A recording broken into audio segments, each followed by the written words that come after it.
Apakah broker yang Anda pakai baik buat Anda? Yakin? Yuk kita bahas.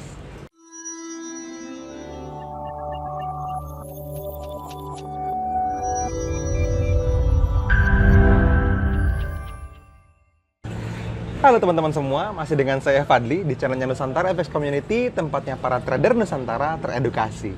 Nah, di video kali ini kita lagi santai sebenarnya. Tadi habis ketemu sama beberapa teman-teman NFC, kita ngobrol-ngobrol bareng juga, udah ngopi, udah ngabisin 1 gelas juga, dan ya sambil di suasana santai sore hari kita pengen bikin satu buah video yang menarik, di mana ini sempat jadi bahasan hangat juga di grup Telegram dan di dalam grup kita di Tribelio ya.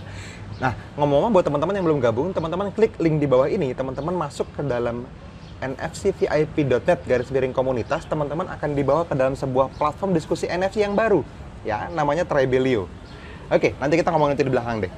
Nah, ngomong-ngomong soal broker, gini lah teman-teman, kemarin tuh saya ngeliatin aja nih, si A bilang broker A bagus, si B bilang broker B bagus, si C bilang broker C bagus, dan seterusnya. Akhirnya mereka dengan bangga mempromosikan broker masing-masing yang sudah mereka pakai, sebetulnya kan gitu.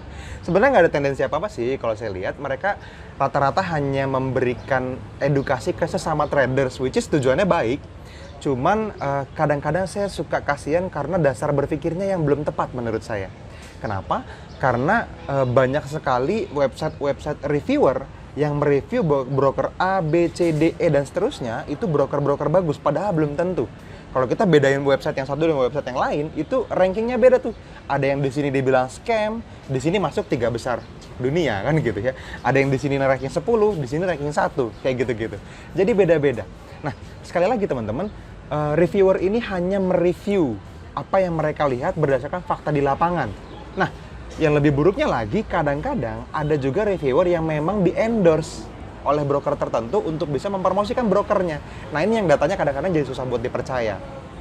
Sehingga kalau saya secara pribadi dan teman-teman senior trader yang lain, mungkinnya kita head to head lah, sama-sama pakai metode yang sama untuk mencari broker terbaik yang kita pakai. Ya, dicobain beneran. Karena apa?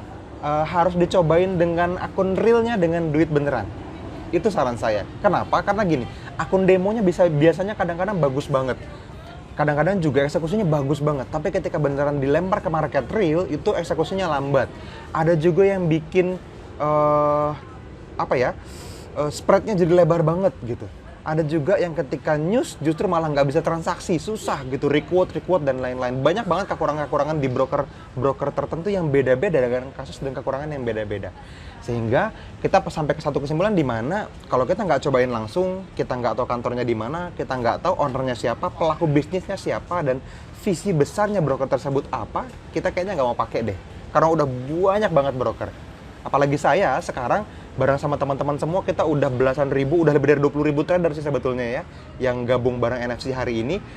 Kita membawa bendera komunitas yang mana, pakai tanda kutip, broker-broker tuh pengen gitu loh, mendekat ke NFC.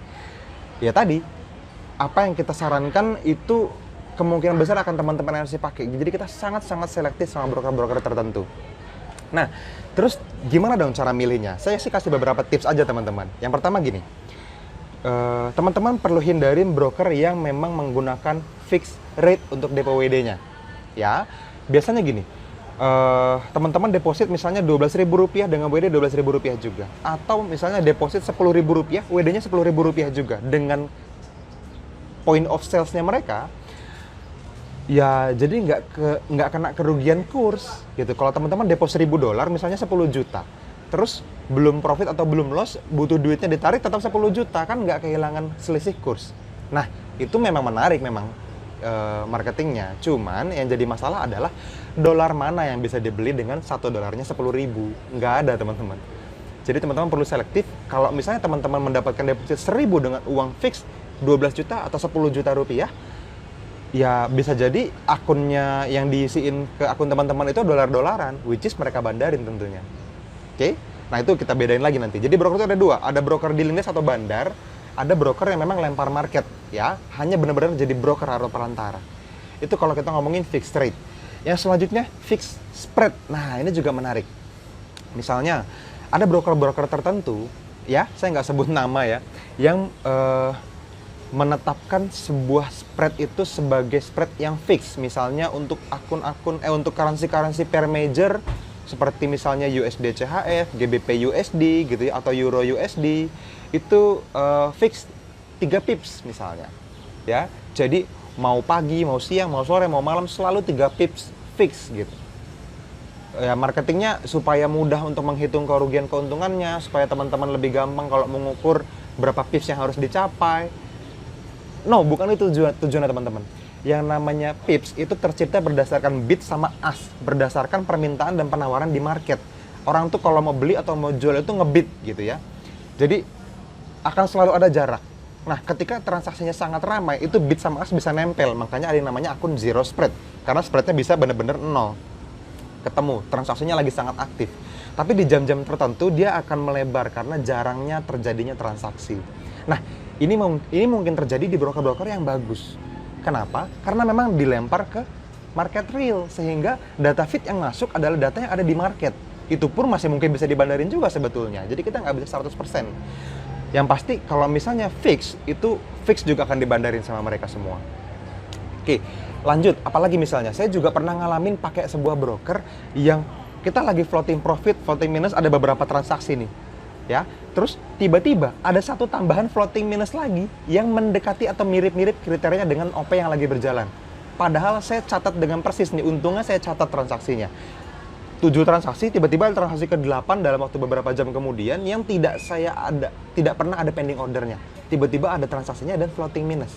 Coba, kalau kita nggak catat atau kita pakai robot misalnya, teman-teman males gitu ya, atau teman-teman transaksinya banyak banget gitu, averaging, marti, hedging segala macam, terus tiba-tiba nambah satu disiplin di tengah-tengah, teman-teman tidak catat, teman-teman mungkin akan baik-baik saja. Padahal itu transaksi minus tambahan yang dipakai sama broker nakal untuk nambah-nambahin minusnya kita. Itu juga hati-hati, pernah kejadian sama kita juga. Nah, yang terakhir yang kadang-kadang mainnya halus, itu biasanya dia punya, kalau teman-teman bilang SL Hunter katanya gitu ya, itu juga yang bikin rusak psikologis trader supaya tidak mau pakai SL gitu, supaya tidak mau pakai stop loss. Kenapa? Karena ada broker yang kriterianya SL Hunter. Stop loss-nya itu dikenain doang, terus harganya diikutin lagi balik ke market, kayak gitu. Nah, ini juga pernah terjadi kok di broker-broker lain yang udah pernah kita pakai. Akhirnya kita mengerucut ke beberapa broker yang memang kita pakai yang paling nyaman. Ya, teman-teman mungkin udah sering denger lah kalau DNFC pakainya apa ya, saya nggak akan bahas detail di sini. Intinya adalah teman-teman harus menghindari broker-broker yang memang sudah banyak mengecewakan orang lain dan teman-teman mungkin baru masuk ke sana dan punya ciri-ciri tersebut. Itu aja sih yang saya pengen teman-teman hindarin. Karena apa? Karena broker ini, karena untuk profit di trading aja perlu usaha. Tapi kalau tradingnya di broker yang salah, udah profitnya perlu usaha, teman-teman diusahain untuk loss lagi, kan jadi 2 kali usahanya. Jadi saran saya, teman-teman pakai broker yang sehat, yang baik, yang terregulasi dengan baik, yang memang DPWD-nya lancar dan bertahun-tahun belum pernah ada masalah. Lalu teman-teman juga bisa ukur secara finansial, kekuatan perusahaannya bagaimana. Apakah dia memberikan garansi untuk kalau misalnya dia kolaps misalnya atau bangkrut. Terus ada lagi banyak banget struktur-struktur kriteria-kriteria yang teman-teman perlu pelajarin. Karena apa? Karena buat kami yang memang benar-benar hanya menghasilkan dari forex, jadi sangat sensitif kalau misalnya pakai broker tertentu yang pakai tanda kutip nakal gitu ya. Dan saya harap teman-teman coba bisa kasih masukan, bisa kasih pendapat ya, apa misalnya yang teman-teman rasain, mungkin ada pernah punya pengalaman seperti yang ceritain tadi, atau mungkin ada pengalaman baru yang saya belum ceritain, silahkan komen di bawah, atau teman-teman juga bisa langsung diskusi secara live sama kita, semua senior trader yang ada di dalam tribe kita ya, di Tribelio. Kalau teman-teman sudah masuk ke Tribelio tapi belum install aplikasinya, teman-teman install loh. Jangan lupa, karena ini jadi kayak browser biasa kalau teman-teman nggak install ya. Cari di Play Store atau App Store Tribelio ya. Tribelio tulisannya. Itu Tribelio teman-teman cari di Play Store atau di App Store, teman-teman install, lalu login ulang dari sana.